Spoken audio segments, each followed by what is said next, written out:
Okay, what's up madlang people, mga lodi? Tayo pupunta ng Mount Banoy, mga bisita. Tingnan natin kung ano itsura na.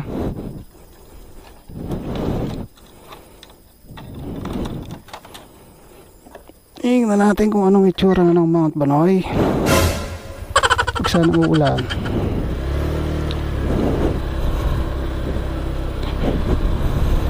Yan. Tayo bibisita muna daw. Napakatagal ng panahon tayo hindi nakakapunta sa Mount Banoy.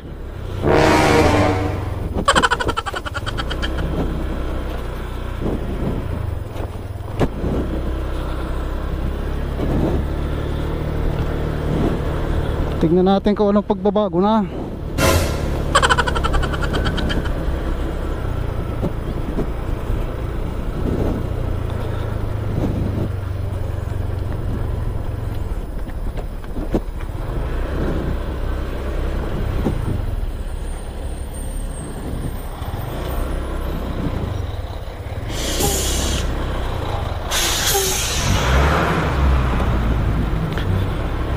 Yun. Daan muna tayo din eh. Nakapag-vlog. Nagatra. Wow, mabisita ko na itsura ng mga views pakita sa bayan. Diba?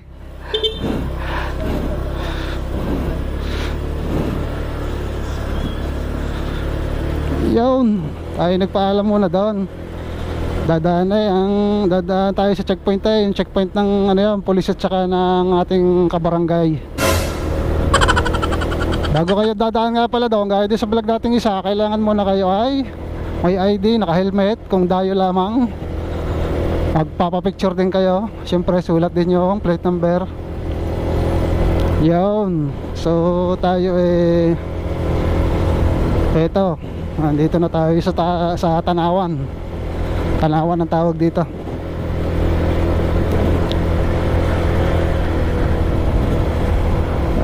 Madadaanan natin ang barangay hall.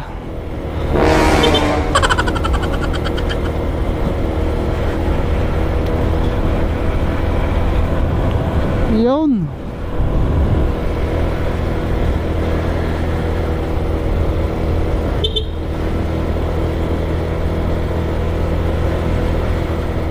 Ayos, biro nyo kaganda nitong papunta ng Mount Banoy na to. Ano yan? Yung espalto. Yan ang isa namin sa may pagmamalaki namin. Maliit nga lang siya, pero pagdating yata ng araw magkakaroon ng road widening. So ano siya, luluwang na siya. Bahay ng ating mga kakilala. So yung kausap natin kanina si Paula yun, creator din yan, content creator. Parang nasahod na rin siya sa sa Facebook. So tayo hindi pa. Mahina lang tayong creator eh. So ito ng barangay, madadaanan natin.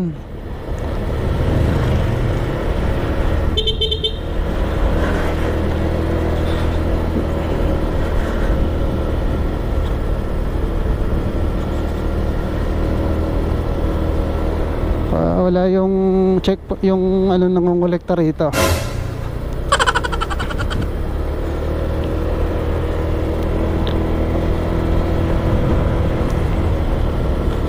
Yan, so nakita nyo naman, espalto yan hanggang dito. Okay, so dito, ano na dito, semento na. O at least kumbaga bundok siya pero sementado pa din. Ganda no. So dito pa lang nakikita mo na yung mga view sa taas.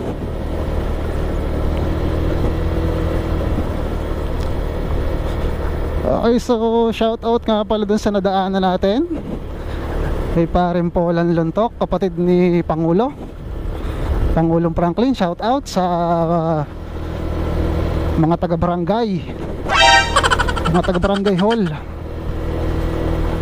at sa ating kapulisan na naandun kanina sa baba. Okay, so mga kaunting kembot pa, naandun na tayo. Ang gasolina natin ay 2 bar. Dito natin masusubukan kung gaano katipid, no? Kasi puro ahon to. Oh yan, Sitio Banoy na tayo. Yan, no? Yan, no? Talaga cool na cool ang ating motor. Yan, so maganda talaga dito pag hindi naulan. Masama kasi pag naulan talaga.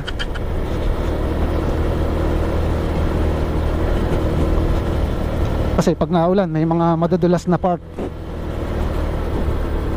Ang iiwasan nyo ho dito yung bato na maliliit, baka mag-slide kayo. Tsaka huwag kayong magmamadali pagbaba. Pag ahon ayos lang eh, iba-iba eh. Ay yung pababa ang matindi eh. So dapat kalkulado nyo ang preno nyo, hindi binibigla. Huwag nyo bibiglain dahil baka bumitaw, lalo na kung may angkas.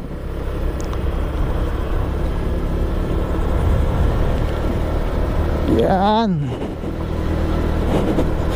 So yung 2 bar natin hindi pa nababawasan ng 1 bar.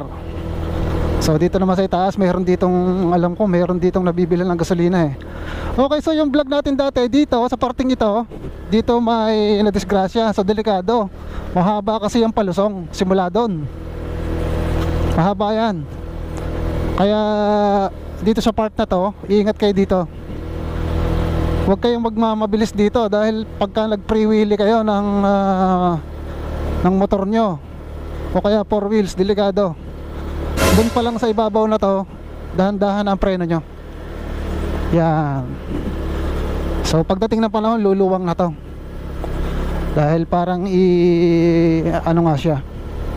So dito may bahay na. Hoy, ayun ha. So mataas na tong part na to, o kaya iingat kayo. Hey. Ito dito na ang mga kabahayan ng mga taga Mount Banoy. So malamig na. Kahit na ano, wag sanang uulan. Ako, talo tayo pagka umulan. Madilim pa naman. Wag sanang uulan.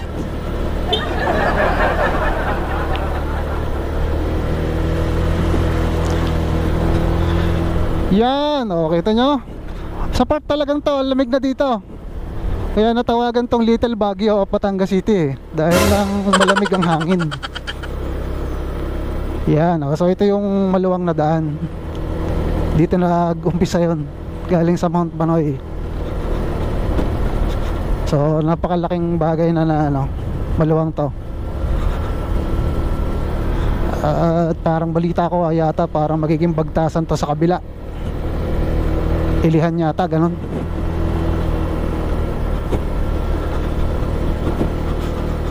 Ayan o. So may mga pailaw na dyan ng barangay. Naglagay sila ng sa mga part na madilim, LED. Yan, so may mabahay na dito.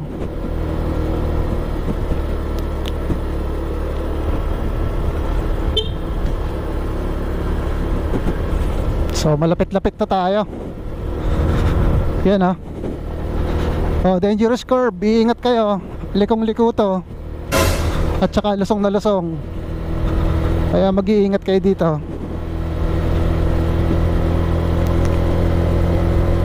Yan, so malapit na natin. Yun, nakikita na natin ang ibaba. Yun. Nasala pa tayo ng daan ha. Yan. Oh, lamig talaga ng hangin oh.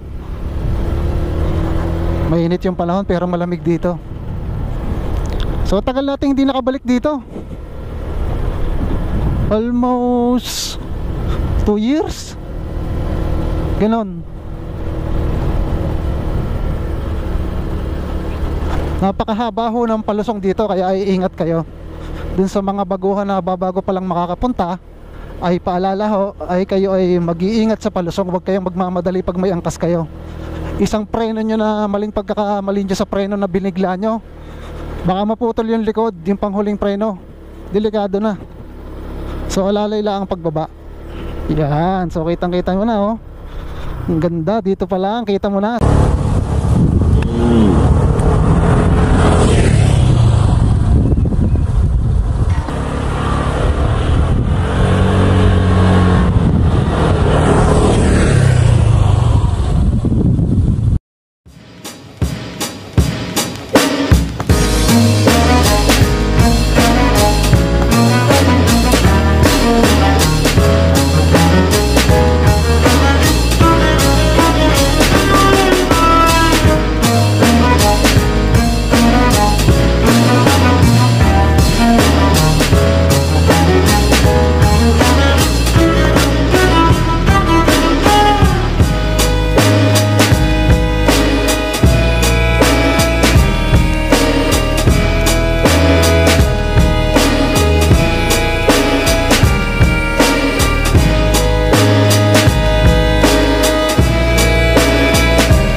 Yun.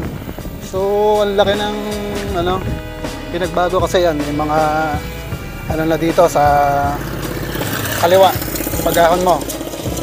So nagkaroon na rin ng mga ng parking area dito. So nagkaroon naman dito ng mga kuan,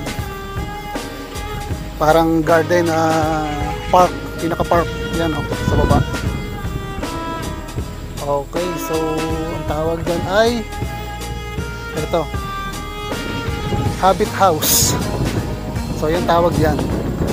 So ito nga yan, parking area yan. Tapos yan, kainan yan. Tapos doon, nandun ang ano, nandun ulit ang, nandun pa rin yung palang ating mahal na Birheng Maria dito sa taas na yan. So kagaya dati, so ito ang nagbago lang dito ngayon. Sinaraduhan na to sa pagpasok ng mga sasakyan. Itong part na to. Yung kita mo ang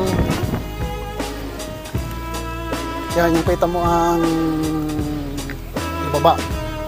Kita mo ang buong Batangas. Sa kita mo rin yung tabing dagat do. So yan ang makikita mo dito sa baba ngayon. Dahil malago na rin yung ano, malago na rin yung mga damo. So pag nagpunta ka dito sa tambayan na yan, so yan, kita mo naman, kitang-kita mo ang kabuuan niya ng Batangas. So yung parte ng pupuntang Lobo, mga ano, ganyan, Makiling, kita mo ang bundok ng Makiling. Okay, so pupunta tayo dun sa taas na yon. Okay, so ito yung Briones Park. Yan ang may-ari niya, Briones. So yung dati natin, doon tayo nakatambay dati. So open pa siya, yun nga lang, eh di medyo inaayos pa to. Inaayos pa yung part na yan. Yan, inaayos pa yung part na yan at para maganda. So yan, ang pataas pa. Yun nga, naambon-ambon na. Naku po. Ito na nga, naambon-ambon na. So maganda ang igaganda pa nito pagka natayuan na yan ng mga building diyan. So pag tagal-tagal siguro baka magkaroon dito ng mga ano eh. Baka hindi natin masabi, baka magkaroon dito ng mga Jollibee ganyan. depende sa dami ng taong pupunta. So yan ang tower, kagaganda oh. Ganda ng mga tower. Yan. So umaambo na, baka lumakas. So ngayon papakita naman natin itong ibabaw na to. Punta tayo dyan.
Okay, so dahil umambon, bumaba na muna tayo.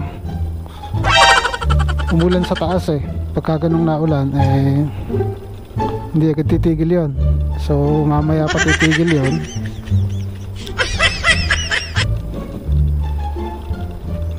Yan, so bababa na muna tayo. Babalik na lang ulit tayo sa isang araw. At masyado na ring parang hindi pa titila yung ulan eh, dahil ng yung maulap sa taas. Kaya kung maghihintay tayo baka abutin na tayo ng dilim. Kaya ano na muna tayo, bababa na muna tayo. Okay, so dito yung delikado na downhill, sinasabi nila. Yan nga yung may tumawid na sasakyan dyan at saka may mga nahulog na motor. So dito kayo mag-iingat. Hindi naman natin kumbaga parang ano lang, para maiwasan ang aksidente, ganito lang ho takbo nyo. 10, 14, 15, yan, ganyan lang takbo nyo dito. At saka huwag nyong ipiprewili, dapat nakabuhay ang makina para kagat yun. Oh. Di nandito na tayo sa ibabang ito, doon kasi sa parteng yung delikado. At sabagay kahit saan naman dito delikado eh, dahil palusong. Kaya basta iingat lang kayo.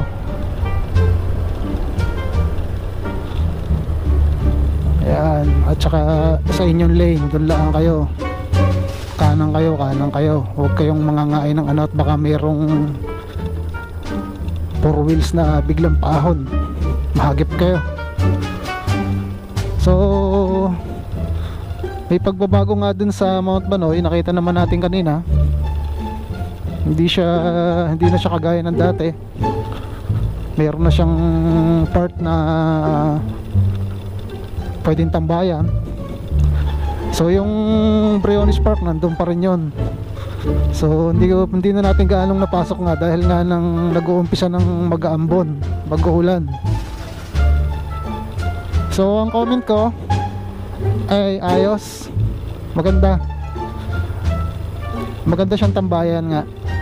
Para kagaya din nung dati na talagang libo ang napuntang tao diyan. Tuwing Sabado at Linggo pa rin naman, ang dami parang napunta. Ngayon nga, alang-aling araw may tao eh. May isang coach, may dalawang kotse na, saka mga nakamotor. So hindi siya mukhang hindi siya nababakante nga. Dahil lang kaya naman natin hindi gaanong alam eh, tayo na may malimit din wala sa talumpok at tayo nagtatrabaho. So ngayon lang ulit tayo after 2 years. Ngayon lang ulit tayo nakapunta. At sana ilalo pang gumanda at gumanda pa ang ating Mount Banoy at ng maraming pumunta.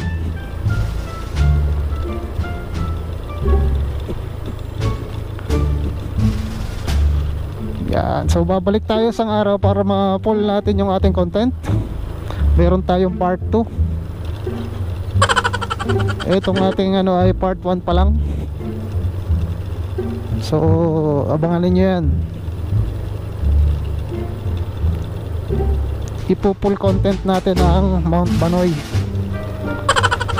Ang magagandang view. Para makita naman ng mga ng mga gustong pumunta. Makita na yung kung gaano kaganda yung Mount Banoy at yung makikita mo dun sa taas.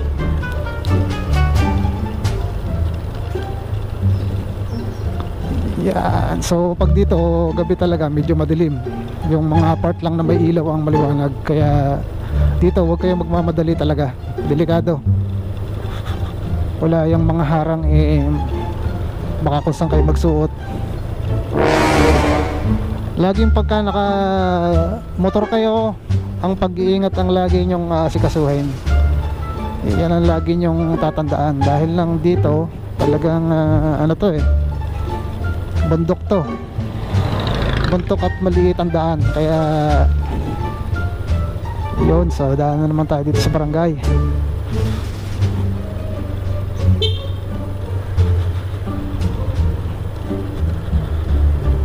Yun.